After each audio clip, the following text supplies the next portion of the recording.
The bass of the music was a physical thing, a relentless thrumming that vibrated from the polished floor, up through the soles of Isabella Valentino's ridiculously expensive heels, and straight into her bones.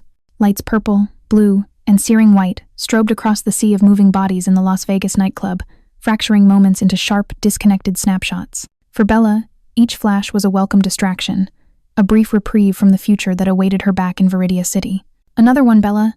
You're going to regret this tomorrow," her friend Chloe yelled over the music, her voice a faint buzz against the roar. Bella just laughed, raising the crystal tumbler to her lips. The whiskey burned a familiar, welcome path down her throat. "Regret is for tomorrow," she shouted back, a wide, reckless smile stretching across her face. "Tonight is for freedom." It was a lie, and she knew it. This wasn't freedom. This was a 3-day pass from her gilded cage. She had just graduated with a master's degree in architecture, a dream she had fought tooth and nail for, but the celebration felt hollow. Her father, the formidable Lorenzo Valentino, had already laid out her path, a corner office at the Azure Diamond headquarters, where she would oversee hotel expansions. It was a golden leash, designed to keep her tethered to the family empire, an empire built on a foundation she desperately wanted to escape. Frustration bubbling up with the alcohol, she pushed away from their VIP booth and lost herself in the writhing mass of the dance floor. She let the rhythm take over, moving with a fluid grace that belied the turmoil in her mind. She was so lost in her own world that she didn't notice the man approaching until he was close enough to block the flashing lights.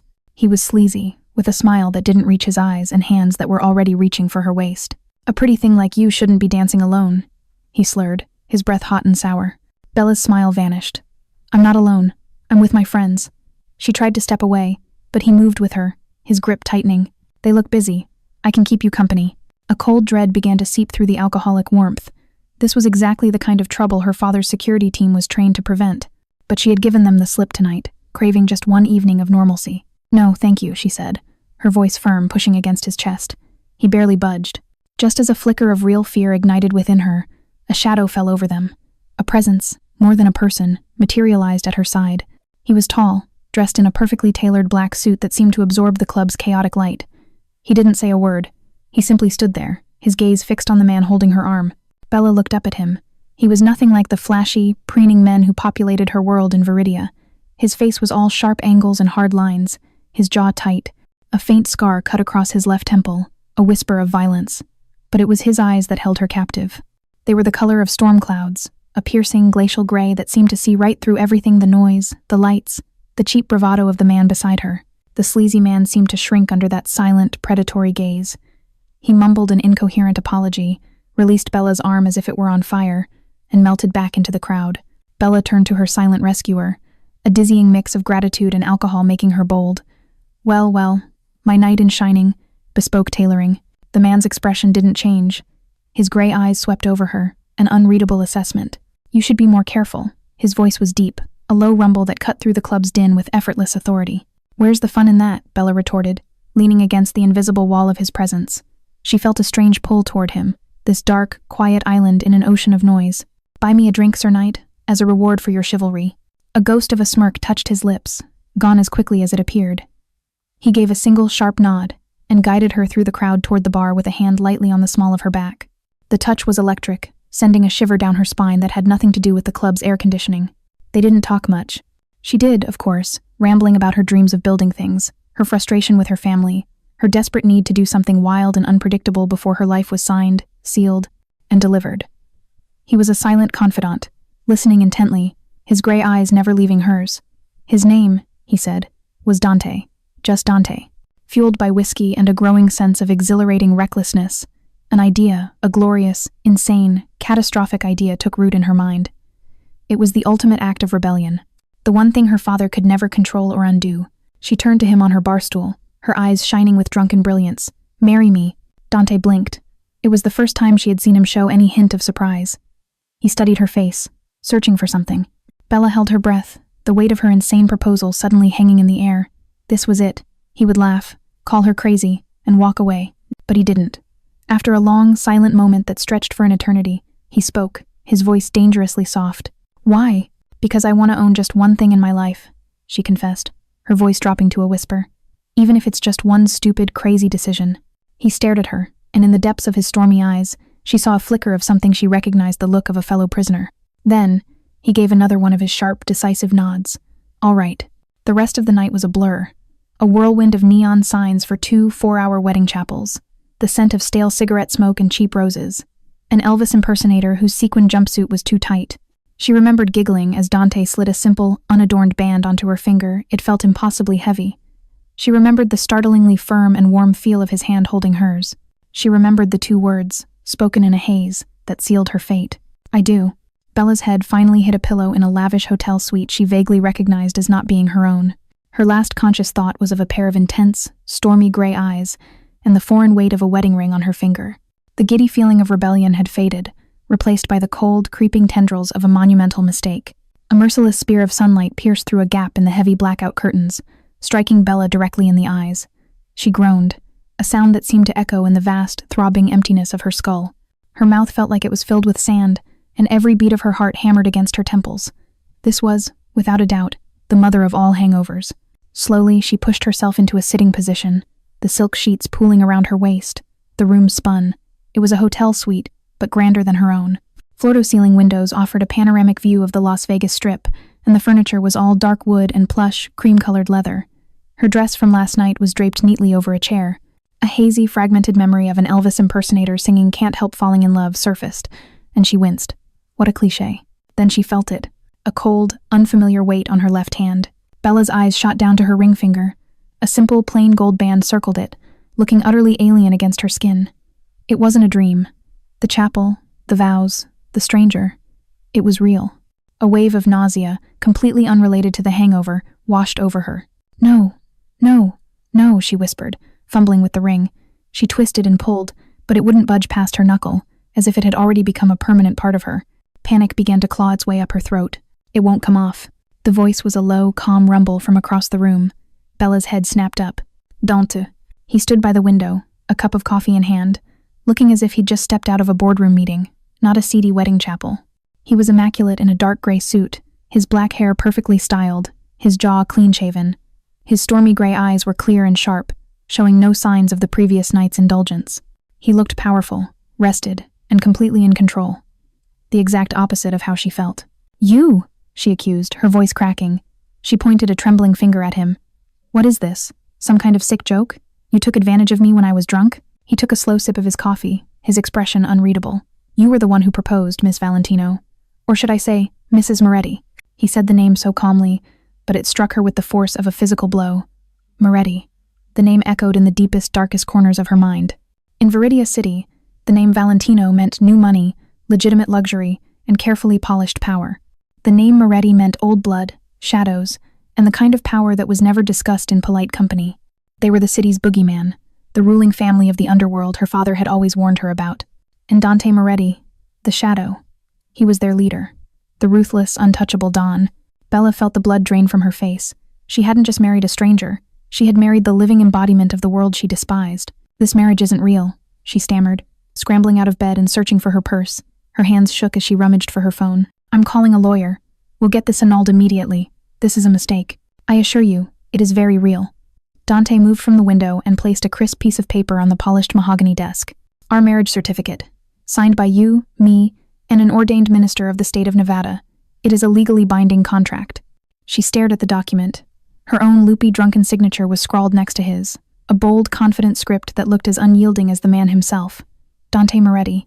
Isabella Valentino. Why? She whispered, turning to face him, the full weight of her catastrophic error crashing down on her.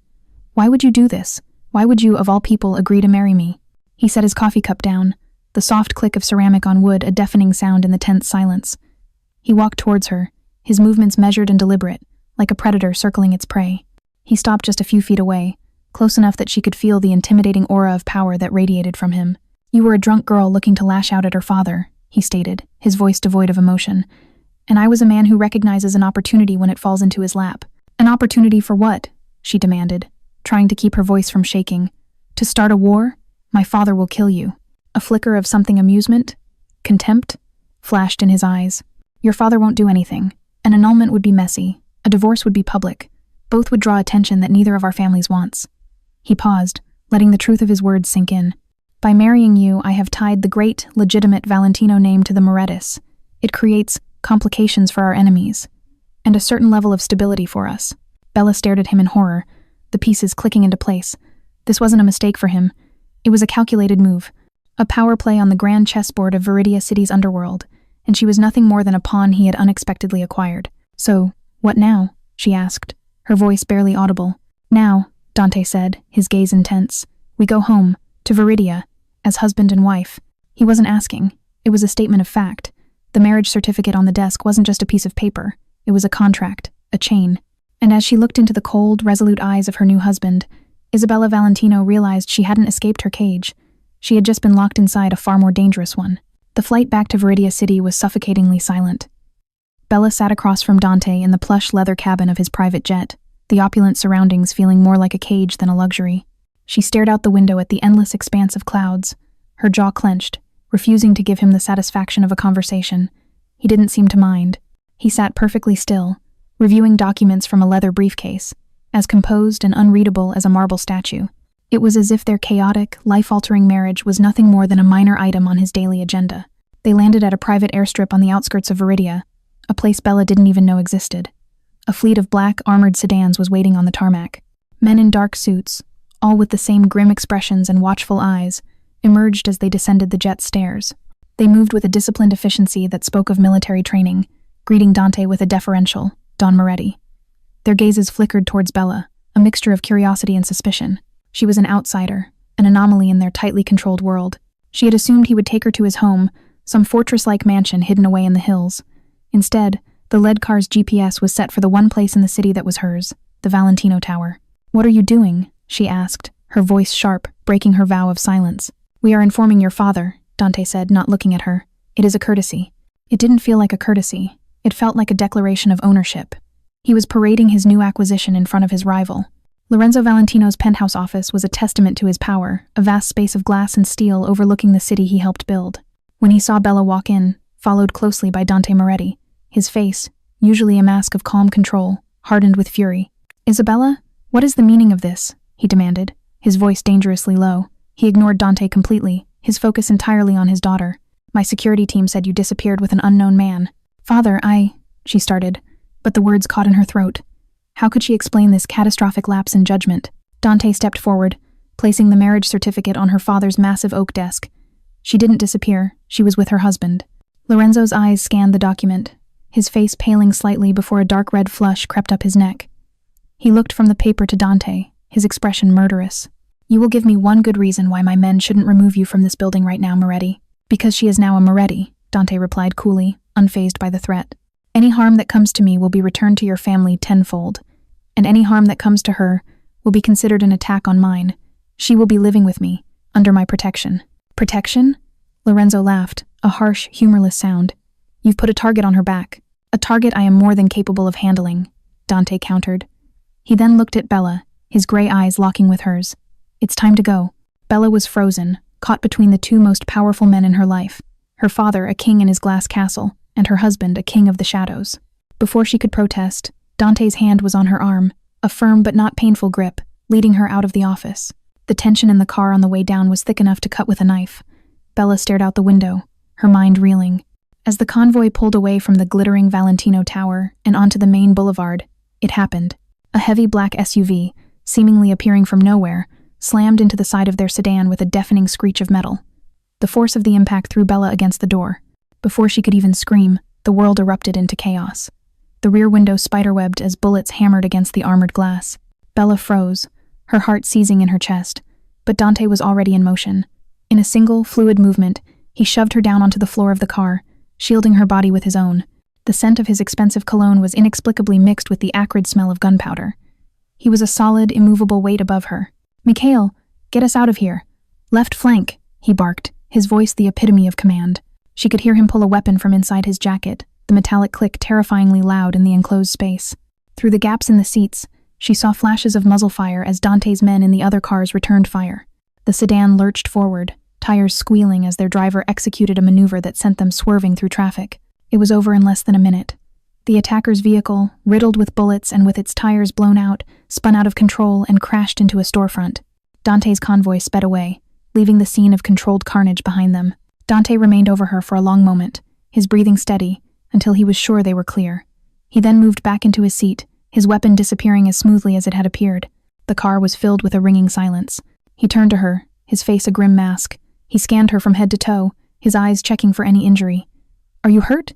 he asked, his voice low and strained. Bella could only shake her head, her body trembling uncontrollably. He held her gaze, his stormy eyes burning with a cold fire. "Your father was right," he said, his voice quiet but intense. "I have put a target on your back." He let that sink in as Bella stared at the shattered, but not broken window. The attack wasn't a theoretical danger. It was real, it was violent, and it was aimed at her. "Do you understand now, Isabella?" he continued, his tone leaving no room for argument. "By marrying me, your life is no longer your own. My enemies are now your enemies. From this moment on, you don't leave my side. Not for a second." The Moretti estate was not a house. It was a fortress masquerading as one. Located high in the hills overlooking Veridia City, it was a sprawling compound of modern architecture, all sharp lines of dark stone and vast panes of tinted glass. But the beauty was deceptive. Bella saw the high walls topped with security wire, the infrared cameras mounted discreetly at every corner, and the guards armed and alert patrolling the meticulously manicured grounds. This wasn't a home. It was a prison built of wealth and paranoia. Dante led her through the massive front doors into a grand foyer with a soaring ceiling and a floor of polished black marble. The air was cool and still, and their footsteps echoed in the cavernous space. The decor was minimalist and masculine, dark, expensive furniture, abstract art, and an unnerving lack of personal touches. It felt less like a home and more like the headquarters of a corporation. "This will be your home now," Dante said, his voice flat. It held no warmth, no welcome. It was simply a statement of fact. He showed her to her room, or rather, her suite. It was larger than her entire apartment had been, with a bedroom, a sitting area, a cavernous walk-in closet, and a private balcony with a breathtaking and tragically distant view of the city below. It was decorated in shades of gray and cream, beautiful, tasteful, and utterly impersonal. It felt like a luxury hotel room, a place for a transient guest, not a wife. "My security team will provide you with anything you need. A new phone, a laptop, clothes, books," he continued, standing in the doorway like a sentinel. "Your old devices are compromised. You are not to contact anyone from your old life without my approval, for your own safety." Each word was another bar being locked into place. "So I'm a prisoner," Bella stated, turning to face him, her arms crossed over her chest. "You are protected," he corrected, his voice dangerously soft. "There is a difference. The men who attacked us today were from the Petrov family. They are our primary rivals. By marrying you, I made you their primary target. They see you as a vulnerability, a way to get to me. I will not allow that to happen." His logic was cold and inescapable. He had placed her in danger, and now he was using that same danger to justify caging her. The first few days were a blur of suffocating silence and gilded confinement. Bella explored the house, always aware of the silent guards trailing her at a distance. She discovered a library filled with books she had no interest in reading, a state-of-the-art gym she had no motivation to use, and an infinity pool that overlooked the city she was forbidden from entering. She was a ghost haunting the halls of a mausoleum. Her one attempt at rebellion was pathetic and short-lived. She tried to walk down the long, winding driveway, thinking she could perhaps just walk out the front gate. She hadn't made it 100 yards before a guard materialized in front of her, polite but immovable. "Mrs. Moretti, the Don has requested you remain within the estate's walls." She tried to argue, but it was like reasoning with a statue. Defeated, she returned to the house, the walls seeming to close in even tighter around her. That evening, Dante found her on her balcony, staring out at the glittering lights of Veridia. The city looked like a galaxy of fallen stars, so close and yet so unattainable. "You are testing my patience, Isabella," he said, his voice a low warning from the doorway. "I need to get out," she said, her back still to him. "I need air. I need to see something other than these four walls." "What you need is to stay alive," he countered, stepping onto the balcony. The night air was cool, but his presence was a chilling wave of cold. He stood beside her, his powerful frame eclipsing the view. "This isn't a life, Dante, it's a cage. It's the only life you have right now," he said, his voice unyielding. He turned to face her, his gray eyes catching the distant city lights. "Let me be clear. I will keep you safe. I will provide you with every luxury. In public, you will play the part of my devoted wife. In private, we will be strangers. But you will obey my rules. You will not leave this estate without me. You will not endanger yourself or my family. Is that understood?" His words were not a request for agreement, but an order. He was the Don, and this was his decree. She was his wife in name only, a strategic asset to be protected and controlled.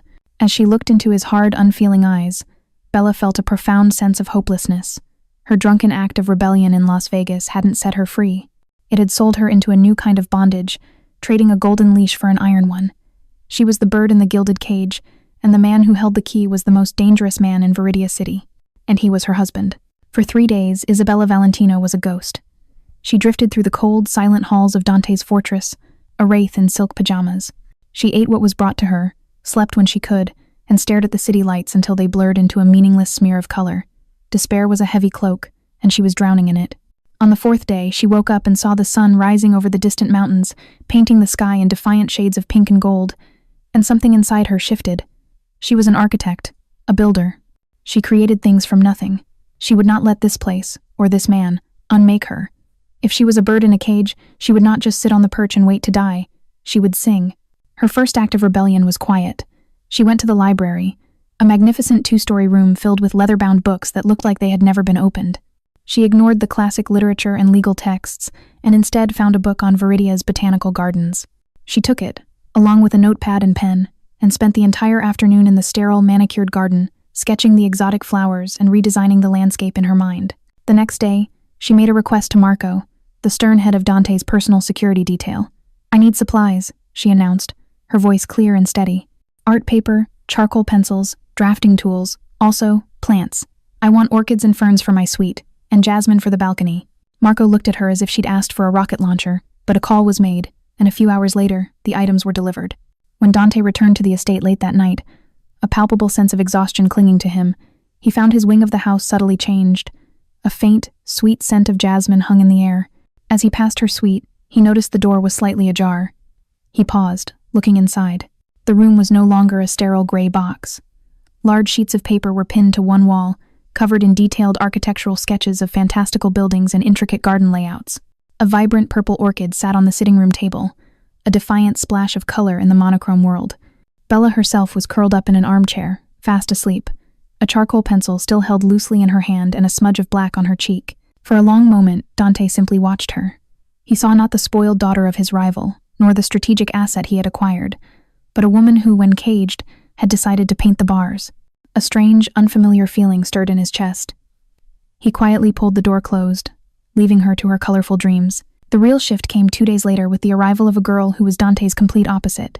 She swept into the house with a whirlwind of energy, her laughter echoing in the marble foyer. She had the same dark hair as Dante, but her eyes were a warm, expressive brown, and her smile was genuine. "You must be Isabella," she said, approaching Bella in the garden. "I'm Sophia. It's a pleasure to finally meet my mysterious sister-in-law." Sophia Moretti was Dante's younger sister, a 20-year-old university student. Bella, starved for genuine human interaction, found herself instantly warming to the girl's bright, curious nature. They talked for hours, sitting by the pool, about Sophia's art history studies and Bella's passion for architecture. For the first time in over a week, Bella laughed, a real, unburdened sound. Dante came upon them in the library later that afternoon. Sophia was showing Bella a book on Renaissance frescoes, and they were huddled close together, animatedly discussing the artist's technique. The sight of his sister and his wife, sharing a moment of unguarded happiness in the heart of his cold home, was jarring. His presence immediately sucked the warmth from the room. "Sophia," he said, his voice flat, "you should have told me you were visiting." "And ruin the surprise?" Sophia grinned, unfazed by his frosty demeanor. "Don't be such a grump, brother. I was getting to know Bella. She's wonderful." Dante's gaze flickered to Bella, who now stood silently, the light in her eyes dimmed by his arrival. That evening, dinner was the usual tense, silent affair. They sat at opposite ends of a ridiculously long dining table. Tonight, however, Bella refused to be intimidated into silence. "Your sister is lovely," she said, her voice clear in the quiet room. Dante finished chewing a piece of steak before answering. "She is naive." "She's hopeful," Bella corrected gently. "There's a difference. In our world, hope is a liability. Only if you're too afraid to embrace it," she countered, meeting his gaze directly. "She sees beauty in the world, Dante. So did the people who built the palazzos and cathedrals she studies. It doesn't make them weak. It makes their legacy stronger than men who only build walls." Dante put his fork down, his full attention now on her. He was used to sycophants and enemies. He was used to fear. He was not used to being challenged, especially not with philosophical observations about beauty and hope at his own dinner table. He didn't get angry. Instead, he simply watched her, a flicker of something unreadable curiosity, perhaps even reluctant respect in his stormy eyes. She was not cowering. She was not plotting. She was shining, a persistent, stubborn ray of sunshine that had somehow broken through the armor of his dark world. And for the first time, Dante Moretti considered that perhaps his new wife was not a liability, but a complication of a kind he had never anticipated. A fragile sense of normalcy had begun to settle over the Moretti estate. Bella had established a routine, spending her mornings sketching in the sunroom, her afternoons reading in the library, and her evenings in quiet, tense dinners with Dante. His sister, Sophia, had visited again, and their easy friendship was a welcome balm on Bella's isolated soul. Even her interactions with Dante had softened. They were not friends, not by a long shot, but the air between them was less a battlefield and more a tentative truce. He would occasionally ask about her architectural drawings, and she would occasionally ask about his day, and the brief, stilted conversations felt like monumental progress. The truce was shattered on a Tuesday. Bella was in the garden, showing Sophia a new design for a public pavilion, when Marco, the head of security, approached Dante on the patio. He carried a small, elegantly wrapped box. Dante took it, his expression neutral, but as he lifted the lid, a stillness fell over him. It was a terrifying, absolute lack of motion that was more alarming than any outburst. Sophia's laughter died in her throat. "Brother, what is it?" Dante didn't answer. He turned the box, and Bella saw what was inside. Nestled on a bed of black satin was a single, perfect white lily, the signature flower used in all Valentino hotel branding. Beside it lay a photograph, a recent one. It was of her, sitting in this very garden, her head tilted back as she laughed at something Sophia had said. It had been taken from a great distance, through a telephoto lens. The message was brutally clear. "We see you. We can reach you. Even here." A cold, visceral rage emanated from Dante. It was a palpable force, chilling the warm afternoon air. His gray eyes became chips of ice. This was not the calculating Dawn she ate dinner with. This was the shadow. "Lock it down," he commanded, his voice a low growl. "Full lockdown. I want every inch of these grounds swept. I want a full review of every staff member. No one gets in or out without my direct authorization. Now." His men moved with frantic, disciplined energy. Bella and Sophia were immediately escorted back inside, the heavy doors locking behind them with an ominous thud. The atmosphere in the house shifted from a quiet sanctuary to a high-alert military base. Later, Dante found her in her suite. He held the photograph out to her. "This is the work of Ivan Petrov," he said, his voice tight with controlled fury. "The lily is a message to your father, a mockery. The photo is a message to me." Bella stared at her own smiling face, a knot of ice forming in her stomach. "What does he want?" "He wants to remind me that I have something to lose," Dante said, his gaze intense. "He wants you to be afraid, to make you a liability. He will use you to try and break me." The consequences were swift and absolute. Her carefully constructed routine was dismantled. The garden was now forbidden territory. The internet on her new laptop was disconnected. She could no longer even walk the halls without a guard posted at either end of the corridor. The cage she had started to decorate was stripped bare and reinforced with bars of cold, hard steel. That night, she couldn't sleep. She stood on her balcony, the one small freedom she had left, staring at the city. She felt defeated, the progress she'd made obliterated in a single moment. She heard the balcony door to the adjoining suite, Dante's suite, slide open. He stepped out, dressed in a simple black t-shirt and pants, looking more like a soldier at rest than a crime lord. He stood beside her, leaning on the railing, following her gaze to the distant lights. "He wants you to feel exactly as you do right now," Dante said into the darkness, his voice surprisingly quiet. "Trapped, helpless, afraid." Bella wrapped her arms around herself. "Congratulations to him, then. It's working." "Don't let it," he said, turning his head to look at her. His profile was stark in the moonlight. "Fear is his weapon. It's a poison. Don't drink it for him.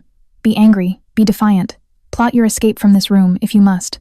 But do not let him see you are afraid." She looked at him, surprised by the raw intensity in his voice. This wasn't an order from her captor. It was advice. It was a lesson in survival from a man who lived and breathed this world of threats and shadows. For the first time, she realized that for all his control and power, he was trapped in this life too. And in that shared moment of vulnerability, she understood that their survival was now one and the same. The lockdown suffocated the estate. A tense, coiled silence replaced the fragile peace, and the ever-present guards were a constant reminder of the invisible threat that lay beyond the walls. Bella spent most of her time in her suite, the vibrant sketches on her walls feeling like a mockery of a freedom she no longer had. A late-night thunderstorm rolled in from the desert, shaking the fortress with its fury. Rain lashed against the bulletproof glass, and the wind howled like a hungry wolf. Unable to sleep, Bella slipped out of her room, craving a change of scenery, even if it was just a different set of walls. The house was dark and still, a sleeping beast. As she passed the west wing, she saw it, a thin sliver of warm light escaping from under the door of Dante's private study. It was the one room she had never entered, his inner sanctum. Drawn by a force she didn't understand, she crept closer, pushing the heavy oak door open just a crack. The man inside was not the Don. Dante sat in a high-backed leather armchair, his back to the door. The formidable suit was gone, replaced by simple gray sweats. His head was bowed, one hand massaging his temples, while the other held a glass of amber liquid. A single desk lamp cast long shadows across the room, illuminating him in a solitary pool of light. He looked exhausted, defeated, an emperor without his armor. Her heart pounding, Bella slipped silently into the room. Her eyes were drawn to what held his attention, a simple, silver-framed photograph on the edge of his desk. She moved closer, her bare feet making no sound on the thick Persian rug. The photo was of two young men. One was a younger Dante, perhaps in his late teens, his face not yet hardened into the cold mask he wore today. But his arm was slung around the shoulders of the other man, and he was smiling a genuine, unguarded smile she had never seen before. The other man looked like a brighter version of Dante. He had the same dark hair and strong jaw, but his eyes were full of light, and his smile was wide and easy. "Who is he?"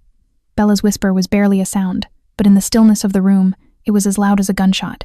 Dante's head snapped up. His entire body went rigid, the vulnerable man vanishing in an instant, replaced by the cold, dangerous Don. The mask was back in place. "Get out." "I couldn't sleep," she said, holding her ground, her gaze still on the photograph. "Your advice was not to be afraid. But how can I fight an enemy I don't understand? Your world, this war with the Petrovs, it didn't start with me. It started a long time ago, didn't it?" He stared at her, his jaw tight, a muscle twitching. He seemed to be fighting an internal battle. Finally, with a deep, weary sigh, the anger in his eyes faded, replaced by a profound sadness. "His name was Marco," Dante said, his voice rough with an emotion she'd never heard from him before. "My brother. He was supposed to be the one in charge." Bella remained silent, allowing him to speak. "He was everything I am not," Dante continued, his gaze returning to the photo. "He was warm. He made people laugh. He led with charisma, not fear. He was going to change things, make the family better." He took a long swallow of his whiskey. "He was ambushed 10 years ago. A deal that went wrong. It was a betrayal from within our own ranks, orchestrated by the Petrovs. They were weaker then. We never found the proof, and we never found the traitor. He died on the street before I could get to him." He fell silent, but Bella could hear the unspoken words hanging in the air. "He died, and I took his place. I became what I had to become to ensure it would never happen again." Suddenly, it all made sense. The impenetrable fortress, the obsessive control, the cold ruthlessness. It was all armor. Armor built around the shattered heart of a man who had lost the most important person in his life. He wasn't a monster born of malice, but one forged by tragedy. An wave of empathy, so powerful it almost knocked her off her feet, washed over her. She saw past the shadow and, for the first time, truly saw the man, Dante. She didn't offer empty platitudes or apologies. She simply stood there, a silent witness to his decade-old grief. After a long moment, she turned and walked out of the study, pulling the door quietly closed, leaving him alone with his ghosts. As she walked back through the darkened halls, the thunderstorm outside began to subside. She was still his prisoner, but she no longer saw him as her jailer. She saw a man in a cage far older and more painful than her own. The revelation in Dante's study shifted the very foundation of their relationship. The fear Bella felt for him was slowly being replaced by a complex, reluctant understanding. He was still her captor, a dangerous man in a violent world, but she now saw the cracks in his armor, the deep wounds he worked so hard to conceal. An opportunity to test this new dynamic came in the form of an invitation. It was for the annual Veridia Founders Gala, the city's most prestigious social event, hosted at her father's flagship casino, the Azure Diamond. It was a neutral ground, a place where business, both legitimate and otherwise, was conducted under a veneer of civility. "You don't have to come," Dante told her, placing the heavy cream-colored invitation on the table in her sitting room. "It will be a difficult evening. Difficult because I'll have to pretend to be your loving wife in front of my father and the rest of Veridia's elite," she countered, picking up the invitation. "Or difficult because the Petrovs will be there." His gaze sharpened. "Both. Then I'm going," she said, her decision firm. "You told me not to be afraid. Hiding in this house is a form of fear. Besides," she added, a hint of defiance in her eyes, "you need me there. A united front. Isn't that the point of this whole arrangement?" A flicker of something surprise, respect passed through his eyes. "Get ready," was all he said. "We leave at 8. Bella chose her armor carefully, a stunning, floor-length gown of deep emerald silk that shimmered like a jewel. It was elegant, sophisticated, and made a statement. When she descended the grand staircase, Dante was waiting at the bottom. He wore a classic black tuxedo that made him look even more formidable than usual. For a moment, his professional mask slipped, and his eyes swept over her with an unguarded appreciation that made her breath catch. "You look acceptable," he said, his voice a low rumble, but his eyes told a different story. He held out his arm. "Remember," he murmured as she took it, the warmth of his hand seeping through the silk of her glove. "Tonight, we are a team. Smile. Act like you are deeply in love. Do not leave my side, and do not trust anyone." The ballroom at the Azure Diamond was a dazzling spectacle of wealth and power. Crystal chandeliers glittered above a sea of designer gowns and tailored tuxedos. Bella knew these people. She had grown up among them. But tonight, on Dante Moretti's arm, she was seeing them through new eyes. She could feel their stares, hear their hushed whispers. Her father approached them, his face a thunderous mask. "Isabella," he said, his voice tight with controlled rage. He barely glanced at Dante. "I want a word with my daughter, alone." "That won't be possible," Dante replied, his grip on Bella's arm tightening almost imperceptibly. "Anything you have to say to my wife, you can say to me." The standoff was broken by the arrival of a man with silver hair and cold reptilian eyes, Ivan Petrov. He moved with the predatory grace of a snake, a cruel smile playing on his lips. "Lorenzo, Dante, a pleasure to see you both," Petrov said, his voice smooth and oily. His eyes landed on Bella, lingering with an unnerving intensity. "And this must be the beautiful bride. You have made quite the catch, Moretti, a true diamond. One must be careful with such precious things. They can be so fragile." The threat was unmistakable, hanging in the air like poison. Bella felt a chill run down her spine, but she remembered Dante's words. Asterisk. "Don't let him see, you are afraid." Asterisk. She lifted her chin, meeting Petrov's gaze with a cool she didn't know she possessed. "Thank you, Mr. Petrov," she said, her voice steady. "I find that the most precious things are often the strongest." Petrov's smile faltered for a fraction of a second. Dante's hand on her back was a silent signal of approval. Later, Dante led her to the dance floor for the obligatory waltz. As he pulled her into his arms, the formal distance between them collapsed. She could feel the hard planes of his chest, the strength in the hand that rested on the small of her back. They moved together with a surprising, effortless grace, two enemies locked in a perfect, deceptive embrace.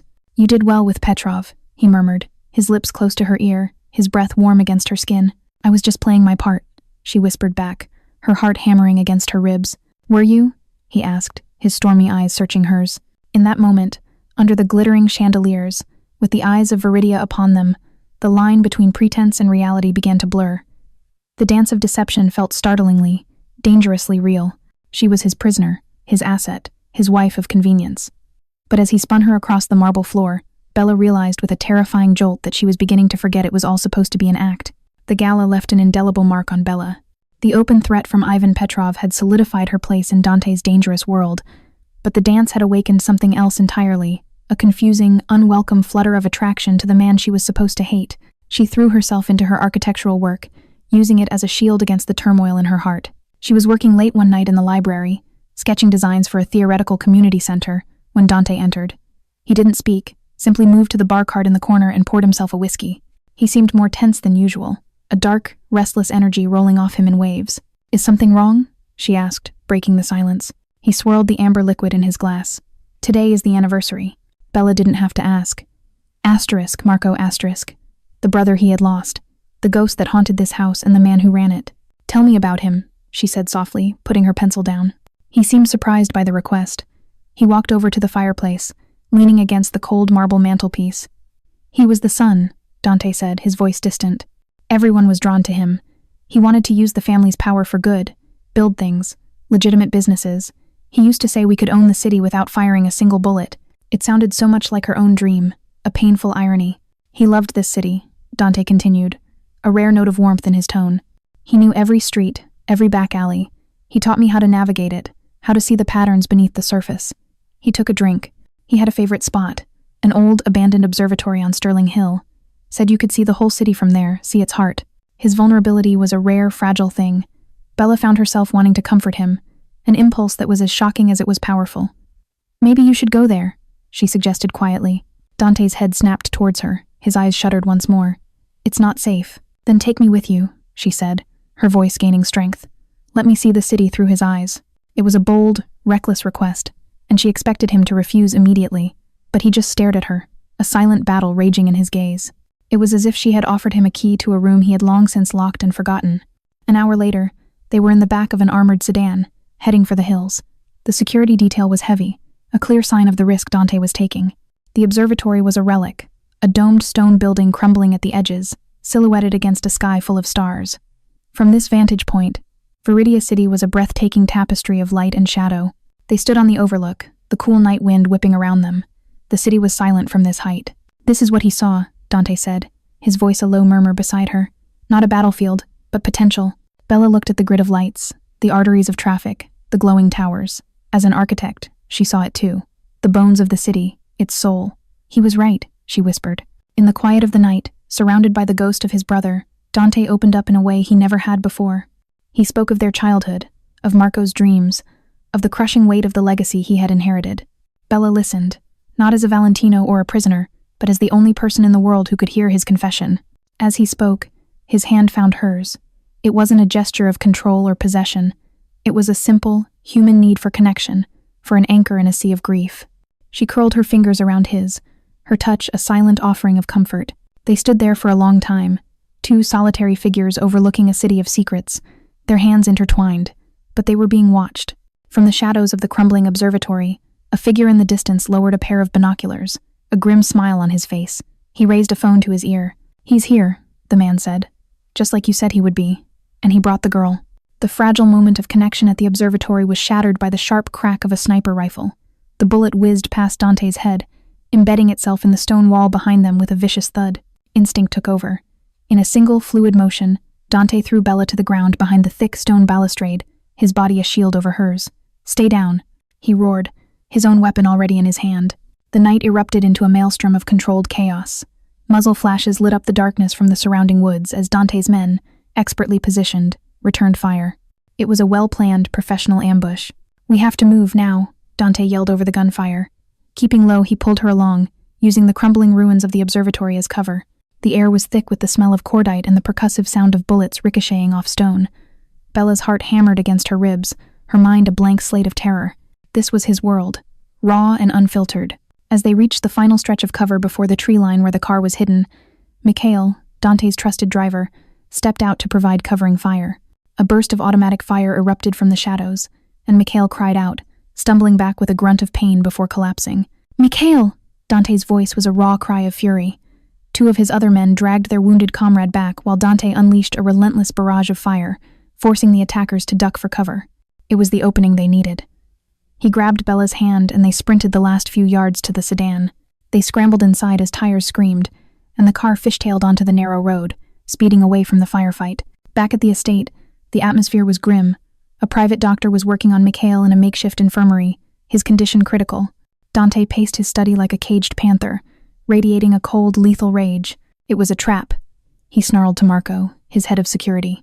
They knew we would be there. On this night, only a handful of people in my inner circle knew the significance of that place and that date. We have a traitor. While Dante began a furious, meticulous hunt for the leak, Bella sat in her suite, trembling from the residual adrenaline. His words echoed in her mind. Asterisk. They knew he would be there. On this night, asterisk. The date, the anniversary.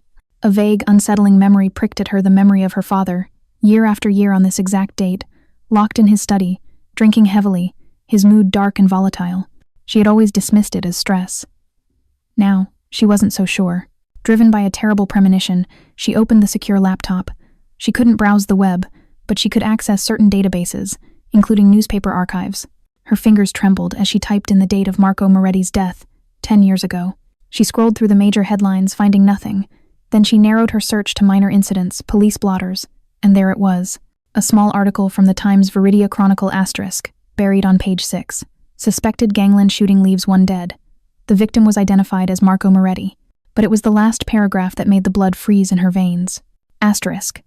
Police briefly questioned a witness who was seen leaving the industrial park moments after the incident. The witness, a prominent Veridia businessman, claimed to have seen nothing of value. Sources close to the investigation, however, say the witness was prominent casino magnate Lorenzo Valentino. Asterisk. Bella stared at the screen, her world tilting on its axis. Her father. He was there. He had been there the entire time. He saw what happened to Marco. He knew who the killer was, who the traitor was. He had stayed silent for a decade, watching as Dante was consumed by his quest for vengeance, watching as their two families circled each other in a cold war built entirely on a lie he perpetuated. The Valentino secret wasn't an act of aggression. It was an act of omission, a sin of silence so profound it had shaped the last 10 years of all their lives. Dante was in the next room, hunting for a traitor in his own house, never suspecting that the man who held the key to his past was the father of the woman sleeping in his bed. Bella felt a crushing weight settle on her chest. She was trapped, holding a secret that had the power to ignite a war and destroy the two men who defined her world. The knowledge was a poison. For 2 days, Bella walked through the Moretti estate in a daze, the secret a toxic lump in her throat. Every time she looked at Dante, she saw the pain in his eyes over his brother's unsolved murder, and the guilt was a physical agony. If she told him, his wrath would be biblical. He would see her father's silence as complicity, an unforgivable betrayal. The fragile trust they had begun to build would shatter, and he might never look at her again without seeing her father's lie. But to stay silent was to be a part of that lie. It was to watch him hunt for a ghost while she held the map. She had to know why.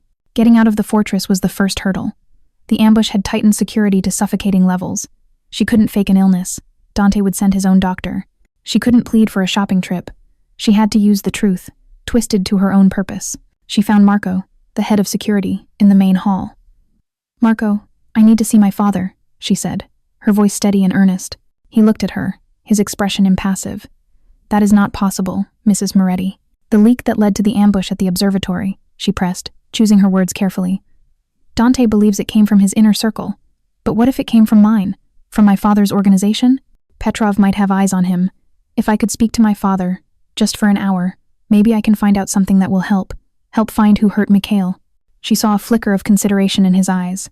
She had used the wounded man's name deliberately. It was a calculated risk, but it worked. He made a call, and after a tense, silent wait, he gave a curt nod. "1 hour. 2 men will be with you at all times." They met in a private dining room at a neutral hotel her father owned. Lorenzo Valentino looked older, the stress of the past few weeks having carved new lines on his face.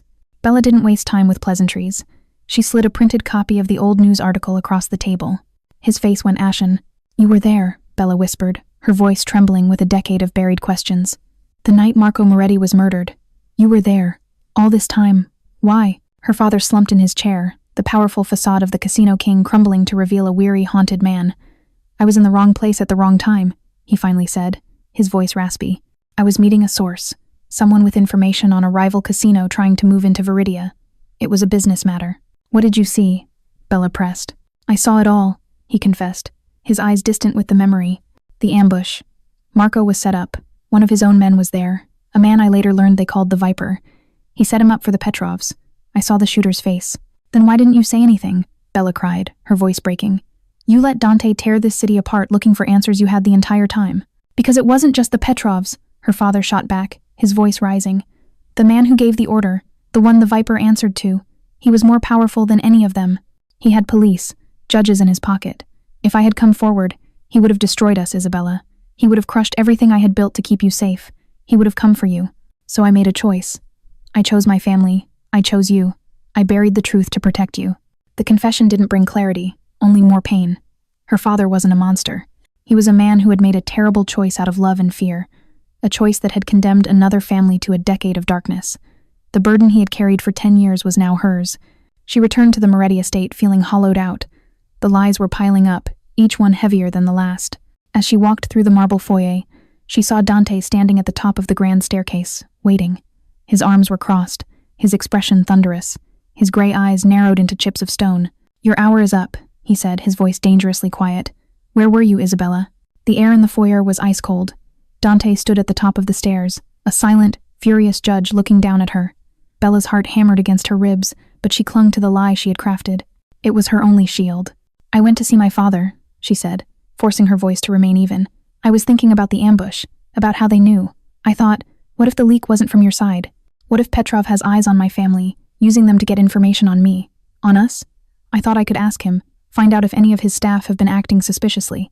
It was a plausible lie, a good one even, but Dante's eyes were like chips of granite, hard and unyielding. He had spent his life reading people, dissecting their lies for a living. He could see the frantic terror behind her calm facade. He didn't believe her, not for a second. "You went behind my back," he said, his voice dropping to a low, dangerous growl as he descended the stairs. "You deliberately circumvented my security and my direct orders, in my own house." He stopped in front of her, his presence overwhelming. "Do not ever lie to me again, Isabella." He didn't yell. He didn't demand the truth he knew she was hiding. He simply turned and walked away, leaving her trembling in the vast, empty hall.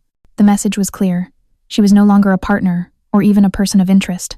She was a security risk, a problem to be managed. In the days that followed, the fragile bridge they had built at the observatory was obliterated. It was replaced by an invisible wall of ice and suspicion. The quiet, tense dinners resumed, but now the silence was heavier, filled with unspoken accusations. Dante was a ghost in his own home, moving through the halls without acknowledging her, his gaze either passing right through her or watching her with a cold, assessing suspicion. The house was once again a cage, and he was once again the unfeeling jailer. Bella tried to breach the wall. She found him in the study late one night, poring over files. She brought him a cup of coffee, her hand shaking slightly as she placed it on his desk. "How is Mikhail?" she asked softly. "Stable," he answered without looking up, his pen scratching across a document. The dismissal was absolute. The isolation was crushing. The one person she could turn to for a moment of brightness, Sophia, was away on a university trip.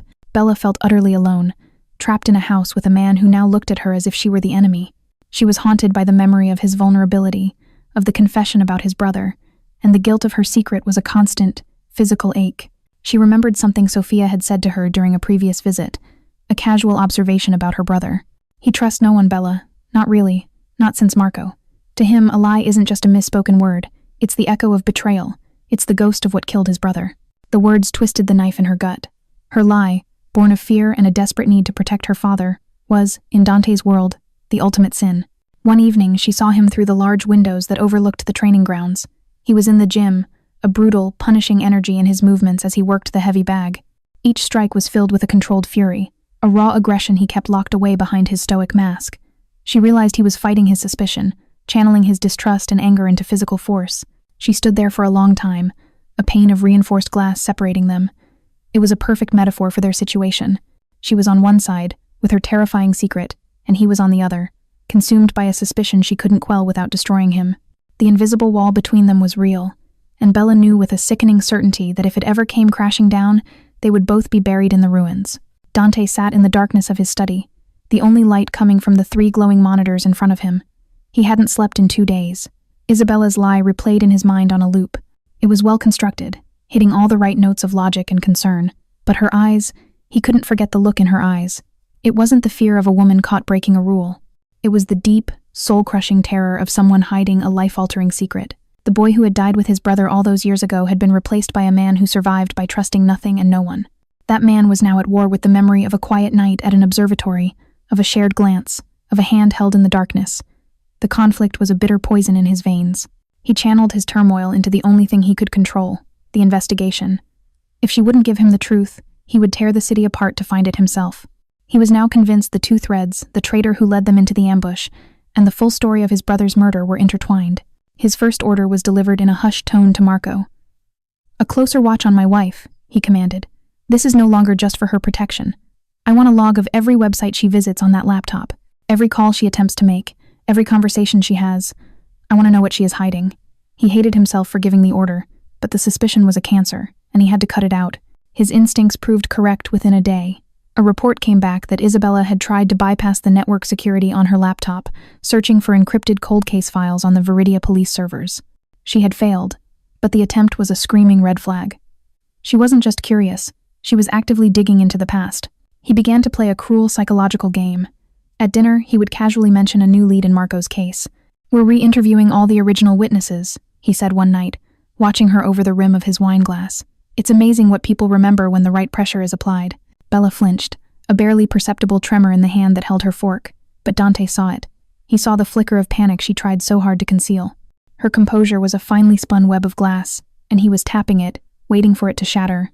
Each reaction was another piece of evidence confirming his suspicions. She knew something vital. He was a man fighting a war on 2 fronts. By day, he was the ruthless Don, interrogating his own men, tearing apart financial records, hunting for the scent of betrayal. At night, he was the cold, suspicious husband, laying verbal traps for the woman who haunted his every waking thought. The breakthrough came late on a Thursday night. A tired-looking tech specialist brought him a file. "We found it, Don Moretti, the ghost account, the one funding the traitor." Dante's eyes scanned the screen, his focus narrowing. For months, they had been tracking anonymous payments to a numbered account. They now knew that account belonged to one of his most trusted times, Capo's asterisk, a man named Sal Valenti. But that wasn't the bombshell. The true revelation was the source of the funds. They had finally peeled back the layers of shell corporations and cutouts. The payments originated from a holding company that was a subsidiary of the Valentino Group. Dante stared at the screen, the blood running cold in his veins. Everything clicked into place in the most horrific way imaginable. Isabella's secret trip to her father, her lie, her terror. It wasn't guilt by association. It was guilt. The wall of suspicion crumbled, replaced by the chilling certainty of betrayal. His wife had lied to protect her father. A man who was not just a silent witness, but the paymaster of the traitor who had led him and his wife into a hail of bullets. He finally had his answer, and it was the one thing he knew he could never forgive. The information on the screen was a death sentence. Asterisk Valentino Group. Asterisk. The words burned in Dante's mind, searing away any last flicker of doubt, any lingering memory of the connection he'd felt with Isabella. The betrayal was absolute, a multi-layered conspiracy with his wife at its very center. A glacial calm settled over him. It was the chilling prelude to the violence he was famous for, the utter stillness of the predator before the strike. He saved the file, closed the laptop, and walked out of his study. He found Bella in the sunroom, sketching, a fragile piece on her face that he now saw as a masterful deception. He didn't raise his voice. He didn't make accusations. The confrontation she might have expected never came. Instead, he looked at her with eyes that were utterly empty, as if the man who had held her hand at the observatory had died and been replaced by this hollowed-out stranger. "Pack your things," he said, his voice flat and devoid of all emotion. "You're going back to your father." Bella looked up, her pencil clattering to the floor. The color drained from her face. "What? Why, Dante, please? This arrangement is over," he said, cutting her off. He was looking at a point somewhere over her shoulder, unable to meet her gaze. "I no longer have a use for you." The words were more brutal than any physical blow. He turned and left before she could see the crack in his own composure, leaving her stunned and heartbroken in a room that had suddenly gone cold. But he wasn't sending her away. He was using her as bait. He made a single, deliberately insecure call to his lawyer, letting the news slip that the Moretti-Valentino marriage was over, that his wife was being sent home in disgrace. He knew his house was being watched. He knew the mole Sal would hear the rumors. He was rattling the cage, waiting to see which snake would strike. It didn't take long. Less than an hour later, Dante's surveillance team flagged a call. Sal Valenti, his trusted Times capo asterisk, was speaking on a burner phone. "It's done," Sal said. "The Don is sending the Valentino girl home. The alliance is broken." Dante listened to the recording, a knot of ice in his stomach. The traitor had taken the bait. Sal arranged a meeting for that night to get his payment and new orders. The location was a derelict warehouse in the industrial district, the same district where Marco had drawn his last breath. As night fell, Dante and a small team of his most loyal men moved into the shadows around the warehouse. They watched as Sal Valenti arrived and went inside. A few minutes later, another car pulled up. The man who got out was not Lorenzo Valentino. It was Victor, Ivan Petrov's most vicious lieutenant. The truth hit Dante with the force of a physical blow. The money trail from the Valentino group, it was a forgery, a sophisticated false flag. Petrov had framed Lorenzo to sow chaos, to make Dante turn on the one person who had managed to get under his skin. He was turning his two biggest rivals against each other. Dante gave the signal. His men descended on the warehouse in a blur of disciplined violence. The firefight was short and decisive. They captured both Victor and Sal, dragging them into the center of the dusty floor. Dante walked slowly towards Sal, his face a mask of cold fury. 10 years ago, my brother was betrayed by a man they called the Viper, he said, his voice a low growl. "Was that you, Sal?" The capo, his face bloody and his eyes wide with terror, could only nod. "And tonight?" Dante continued. "The ambush at the observatory. Was that on Lorenzo Valentino's orders?" "No," Sal choked out. "It was Petrov. It was always Petrov. The Valentino connection was a lie, a ghost account to throw you off." The confession confirmed Dante's sudden, horrifying realization. He had been played. He had let his enemy's deception turn him against the one person in his life who was not an enemy. He had looked at Isabella with hatred in his eyes, accused her with his silence, and sentenced her to exile, all based on a lie. He turned and strode out of the warehouse, leaving his men to deal with the traitor. As he sped back towards the estate, the only thing he could think of was the shattered, confused look on Isabella's face. He had to get back to her. Guilt was a foreign emotion to Dante Moretti, but it clawed at him now, a cold, sickening feeling in the pit of his stomach.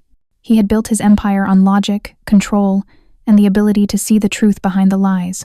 But when it came to Isabella, his suspicion had made him a blind fool. He burst into the mansion, taking the grand staircase 2 steps at a time. He strode down the hall to her suite, his heart pounding with a desperate urgency. He threw the door open, ready to apologize, to confess his own stupidity, to do anything to erase the look of utter devastation he had put on her face. The room was quiet. Her suitcases were packed and stood neatly by the door, a testament to his cruel order. For one heart-stopping moment, he thought she was gone. Then he saw a figure on the balcony. She was standing in the moonlight, not looking at the city, but staring into the darkness, her arms wrapped around herself. She looked small and broken. "Isabella," he said, his voice rough. She turned, her eyes red-rimmed but her expression unreadable. He walked onto the balcony, stopping in front of her. The urge to reach out to touch her was overwhelming, but he knew he hadn't earned that right. "I was wrong," he said, the words feeling inadequate. "The money trail. It was a fake. A frame job by Petrov to make me think your father was paying the mole, to make me turn on you. He finally met her eyes, letting her see the raw self-loathing in his own. He used my own suspicion against me. I let him. There is no excuse. He laid the rest of it bare. The truth about Sal. The betrayal that stretched back a decade. He was the Viper, Dante finished. The man who betrayed Marco. As Bella processed this, a new understanding dawning in her eyes, the night was shattered by a deafening explosion from the front gate. An instant later, the entire estate was plunged into darkness, save for the eerie red glow of the emergency lights. A klaxon alarm began to blare, a high-pitched scream that signaled a full-scale assault. Petrov hadn't just been playing games. With his mole exposed, he had launched an all-out war. Dante's training took over. He grabbed Bella, pulling her back inside and away from the glass. "Stay with me," he commanded, his voice once again the ironclad tone of the dawn. Gunfire, heavy and automatic, erupted from the grounds below. The fortress was under siege. He guided her through the darkened halls, his hand firmly on her back, issuing orders into a two-way radio. But this time, Bella wasn't the terrified, freezing girl from the first ambush. A strange, cold calm had settled over her. As they rounded a corner, they saw one of Dante's men slumped against the wall, clutching a bleeding leg. Without hesitating, Bella knelt beside him. "We need pressure," she said, her voice clear and commanding. She ripped a long strip of fabric from the bottom of her silk robe and began fashioning a tight compress. Dante watched her for a split second, a look of stunned admiration on his face. She wasn't panicking. She was acting. They made it to the reinforced safety of his study, barricading the heavy oak doors. The sounds of a full-blown battle raged outside, explosions, shouting, and the constant rattle of gunfire. They were trapped. In the dim red light, he saw that her hands were steady, her eyes clear and focused. She was no longer hiding behind him. She was standing times with times him, a silent partner in the chaos. He moved to stand beside her, his shoulder brushing against hers as they both stared at the door, listening to the war outside. The ice wall of suspicion, the pain of his accusation, it all melted away in the heat of the fight. All that was left was the two of them, a united front against the darkness. In that moment, staring at the woman who was supposed to be his pawn, Dante realized with absolute clarity that his fear was no longer about losing power or control. It was about losing times her asterisk. The study was a tomb, silent save for the ragged sound of their breathing and the distant crackle of gunfire. In the lull between waves of the assault, with the scent of smoke thick in the air and death scratching at the door, the secrets they held seemed trivial, meaningless. "Dante." Isabella's voice was steady, cutting through the tension. Before anything else happens, you need to know the truth. The real reason I went to see my father." He turned to her, his face a grim silhouette in the red emergency light. He said nothing, but his eyes demanded the truth he had so foolishly rejected before. "My father was there," she said, the words tumbling out in a rush. 10 years ago, the night Marco was killed. He saw everything. He saw Sal the Viper lead your brother into the trap. He saw the Petrov gunman pull the trigger. Dante's expression didn't change, but a muscle jumped in his jaw. He had been chasing shadows for a decade, and the one man who could have given him the light was his greatest rival. Why? Dante's voice was a low, dangerous rumble. Why would he stay silent? Because he was afraid, Bella explained, her own voice trembling as she relayed the half-confession. He said the man who gave the order wasn't Ivan Petrov. Petrov was just the instrument. The real orchestrator was someone else, someone with deep connections, someone so powerful that my father knew accusing him would have meant the end of our family. He stayed silent to protect me. The entire history of their city, the entire focus of Dante's life, recentered on this new, terrifying revelation. It wasn't a war between two families. It was a conspiracy run by a ghost player who had been pulling the strings all along. "Did he tell you a name?" Dante asked, his voice sharp. Before she could answer, the heavy oak door shuddered in its frame with a deafening crash from the other side. They were using a battering ram. The lull was over. "We can't stay here," Dante said, his focus shifting instantly from the past to the present. He strode to a large antique map of Veridia that covered one wall. His fingers traced a path before pressing on 3 specific points in sequence. With a low groan of moving gears, a section of the wall swung inward, revealing a dark, narrow passage. "My grandfather built this house. He didn't trust anyone." As he urged her towards the opening, his radio crackled to life. It was Marco's voice, strained and faint. "Dante Moretti, we have one of them. He's talking. The assault, Petrov is taking credit, but the order came from higher up. Someone is using him as a dog on a leash." The prisoner's confession was a stunning confirmation of Bella's story. The true enemy had finally shown his hand, using an all-out war as a smokescreen for a targeted assassination. Dante looked at Bella, and for the first time, she saw the full, terrible weight of the truth in his eyes. He knew she had risked everything to tell him. He grabbed her hand, his grip firm and resolute. "Come on," he said, his voice grim with purpose. "This ends tonight." He pulled her into the suffocating darkness of the secret passage, the sound of the study door splintering behind them. They were no longer running from a battle. They were heading toward the heart of the war. The passage was narrow and cold, the air thick with the smell of damp earth and century-old stone. Dante led the way, his phone providing a small beacon of light, his other hand holding fast to hers. Every scrape of their shoes, every ragged breath, echoed in the oppressive silence. The chaos of the battle above faded, replaced by an unnerving, claustrophobic quiet. They found a small alcove where the tunnel widened, and Dante paused, allowing them a moment to breathe. In the absolute darkness, with only the faint glow of the phone screen between them, the last of the emotional walls crumbled. "Dante, I am so sorry," Bella whispered, her voice raw. "I should have told you. I was so afraid. Of what you would do. Of what it would mean." He turned to her, and his thumb gently brushed a smudge of dust from her cheek. His touch was incredibly soft. "You had every right to be afraid," he said, his voice laced with a profound regret. "I gave you no reason to trust me. I let my own ghosts turn me into a monster." He looked away for a second, then met her eyes again. "I almost threw you away. That is a mistake I will never forgive myself for." The confession hung in the air between them, more intimate than any declaration of love. It was an admission of shared humanity, a promise forged in fire and darkness. They finally emerged from a hidden exit behind a tangle of overgrown ivy at the far edge of the estate. The sounds of the assault were more distant here. A sleek black car was parked under the cover of the trees, a final contingency. But as they moved toward it, shadows detached themselves from the surrounding woods. They were surrounded. The men were not the thuggish Petrov mercenaries. They were disciplined and wore the discreet, expensive uniforms of the Valentino Group's elite security force. Leading them was a man Bella had known her entire life. Alessandro, her father's consigliere, his most trusted friend. The man she'd always called uncle. "Isabella," Alessandro said, a cold, thin smile on his face. "Don Moretti, I'm afraid this is as far as you go." The world fractured for Bella. The pieces of the puzzle, her father's terror, the mysterious, powerful man slammed into place with sickening clarity. The monster wasn't an outsider. He had been in her home her entire life. A snake hiding in plain sight. "It was you," Dante stated, his voice flat, his body tensing, ready to strike. "It was always you." Alessandro's smile widened. "Marco was a sentimental fool. His vision of a legitimate Veridia would have cost me billions. I run a real empire under the cover of your father's little gambling halls, Isabella. Drugs, weapons, things your father was too weak to touch." He shrugged. "I used Petrov and Sal to clean up the mess. I let them fight over the scraps for 10 years while I took the prize. Your marriage was an inconvenience. Tonight, I correct that." He raised his gun, aiming it squarely at Dante's heart. At that moment, a car screeched up the service road, its headlights cutting through the darkness. Lorenzo Valentino stumbled out, his face a mask of disbelief and horror. He must have seen the unauthorized movement of his own men and followed. "Alessandro, in God's name, what are you doing?" It was the moment of ultimate heartbreak. Lorenzo stared at the man who was his brother in all but blood, finally seeing the viper he had harbored for 30 years. Alessandro's aim shifted from Dante to Lorenzo. "You were always so naive, old friend," he hissed. "You built a legacy. I built an empire. Now, get out of my way." Before Alessandro could fire, Dante moved. He launched himself forward, not at the gunman, but at Bella, tackling her and throwing them both behind the cover of the parked car. A single gunshot rang out through the cold night air. The final confrontation had begun. The gunshot that broke the standoff was not Alessandro's. It came from the trees behind him. One of his men cried out and fell, clutching his shoulder. A team of figures in dark tactical gear melted out of the shadows, moving with deadly efficiency. It was Marco, Dante's head of security, and his elite guard. They had followed.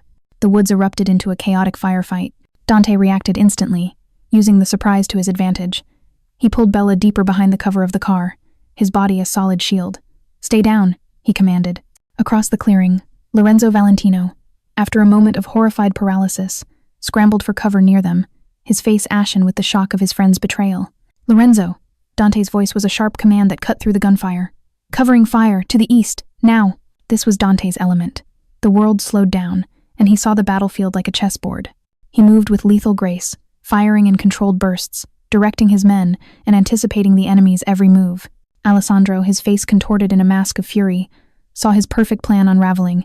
"Get the girl!" he screamed to his men. "Get me the girl!" One of Alessandro's men broke through the line of fire, lunging toward their position. Lorenzo fumbled with the small pistol he carried, his movements clumsy. As the man's hand reached out to grab Bella, she reacted not with fear, but with fury. She lunged for the car's open door, grabbing a heavy metal tire iron from the emergency kit. She swung it with all her might, connecting solidly with the man's knee. He howled in pain and collapsed, giving Dante the split second he needed to neutralize the threat. The firefight raged, a brutal dance of strategy and violence. One by one, Alessandro's men were taken down, until only he and Dante remained, separated by the dark expanse of the woods. It became a personal hunt. "You're fighting for a ghost, Moretti," Alessandro taunted from behind a thick oak tree. "Marco was a dreamer. He would have gotten you all killed with his weakness." "I fight for my family," Dante's voice replied, cold and steady from the shadows. "Something you know nothing about. You betrayed yours for profit." Dante created a diversion, firing 2 shots to the left before sprinting to the right, closing the distance. The gunfight turned into a close-quarters, brutal physical struggle.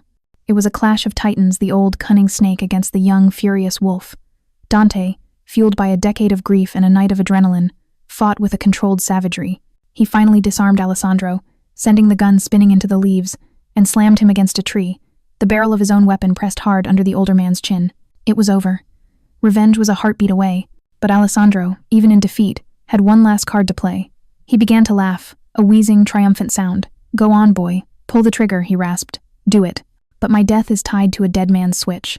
The moment my heart stops, every piece of blackmail, every dirty secret, every corrupt official on my payroll gets exposed. I will burn this city to the ground from the grave. Your precious Moretti empire, the Valentino legacy, it will all turn to ash. That, Don Moretti, is the final trap." Dante's finger tightened on the trigger. He could feel the pulse of the man who had murdered his brother. He looked past him and saw Bella and her father watching, their faces pale with horror. He was faced with an impossible choice: the justice he had craved for 10 years, or any hope of a future for the woman he loved. The forest was silent, the air thick with the smell of gunpowder and pine. Every eye was on Dante, his face a mask of stone, his gun steady in his hand.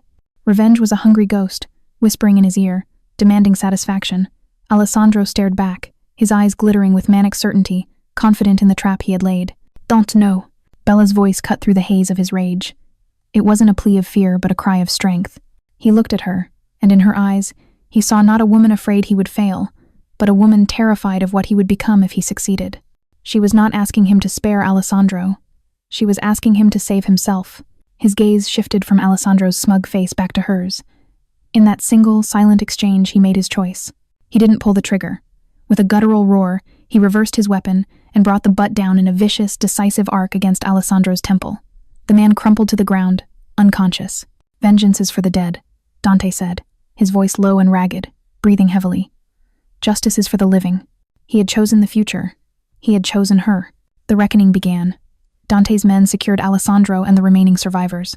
Lorenzo Valentino, looking like a man whose world had been shattered, approached Dante. I don't know how to thank you," Lorenzo stammered. "Don't thank me," Dante replied, his voice cold but without malice. "Just tell your daughter the truth. From now on, about everything. That is all I ask." A new fragile truce settled between the 2 kings of Veridia. Alessandro's fate would not be decided by a court of law. He and his network would be dismantled by the swift, silent justice of the underworld. The dead man's switch he was so proud of was a bluff. Dante's people would find and neutralize his data long before it could be released. Ivan Petrov, his puppet master gone, received a simple message: "Leave Veridia now and be forgotten, or stay and be buried." The heaviest price was paid by Lorenzo.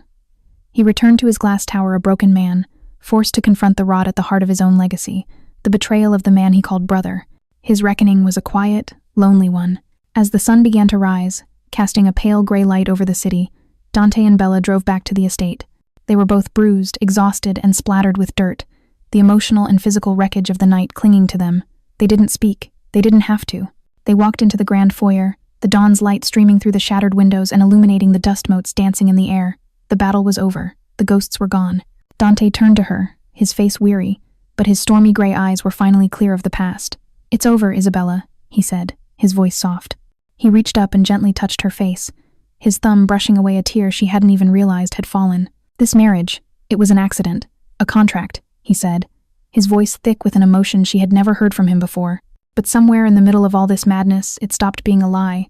For me, it became the only thing that was real. It was the most honest, unvarnished declaration of love, and it was everything she needed." She looked at him, her captor, her protector, her husband, and saw her future. Stepping forward, she closed the small distance between them and pressed her lips to his. The kiss was not one of passion or desperation. It was a kiss of quiet certainty, of promises made and kept, of 2 broken pieces finding a way to fit together. It was the first kiss of the rest of their lives. The reckoning was over. Now, they had to learn how to build a new world from the ashes of the old. 6 months later, the sun rose over a different Veridia City. The violent power vacuum left by Alessandro's fall had been swiftly and decisively filled by the Moretti family. But under the joint influence of a Don haunted by his brother's dream, and a wife who was an architect of light, the nature of that power was changing. The iron fist was still there, but it was now guided by a careful, strategic hand that was slowly, painstakingly steering the family's vast resources toward legitimacy. The city, for the first time in a decade, was breathing an air of stable, quiet peace. The most profound change, however, was in the hills overlooking the city. The Moretti estate, once a cold fortress of stone and paranoia, was a place of transformation. The high, oppressive walls were now covered in flowering ivy. The garden, once sterile and manicured, was now a vibrant, slightly wild oasis of Bella's own design. And the west wing, heavily damaged in the assault, was being rebuilt not as a bunker, but as a bright, open space with soaring glass walls that invited the outside in. Bella stood on the scaffolding of the new wing, a hard hat on her head and a blueprint clutched in her hand, directing a construction crew with the easy confidence of a master architect. She was not a prisoner here anymore. This was her home, and she was literally rebuilding it from the foundations up. A familiar black sedan pulled up the driveway, and Dante stepped out.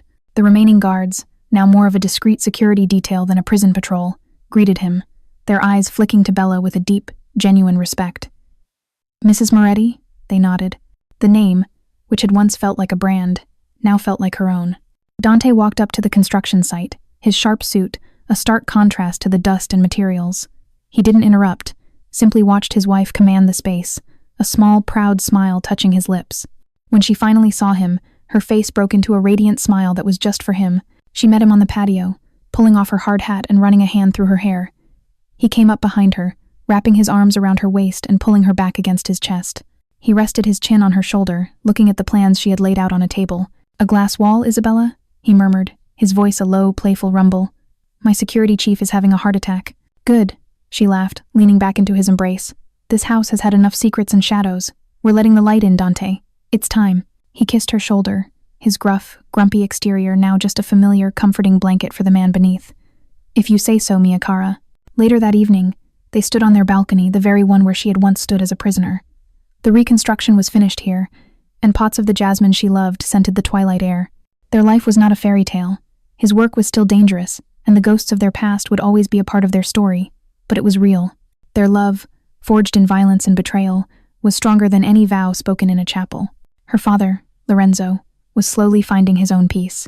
Having purged his organization of Alessandro's rot, he had stepped back, handing the reins to a new CEO and dedicating his time to philanthropic work, rebuilding Veridia's neglected communities.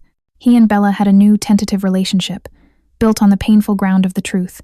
Dante took her left hand, his fingers tracing the simple gold band from the Vegas chapel that she still wore. He then produced a small velvet box. Inside was a new ring, an exquisite emerald-cut diamond flanked by 2 gray diamonds that perfectly matched the color of his eyes. "It's time we replace the contract with a promise," he said softly. Bella smiled, her eyes shining. "We don't need a big wedding, Dante. I think we've had enough drama for one lifetime." "I agree," he said, sliding the new ring onto her finger, next to the old one. He kept her hand in his, and together they looked out at the city lights beginning to sparkle below. The sprawling metropolis no longer looked like a cage or a battlefield. It looked like a promise. "Marco always wanted to build a better city," Dante said quietly, his voice full of a decade of grief finally laid to rest. "I never understood how. I only knew how to fight for it." He turned to her, his stormy eyes full of a love that was fierce and absolute. "But with you, I think I'm finally learning how to build, too." She leaned her head on his shoulder, their rings catching the last light of the setting Sunday. The drunken mistake in Vegas had led them through a nightmare, but it had brought them here, to this moment of quiet peace. A new dawn was breaking over Veridia, and together, they were ready to build their future in its light.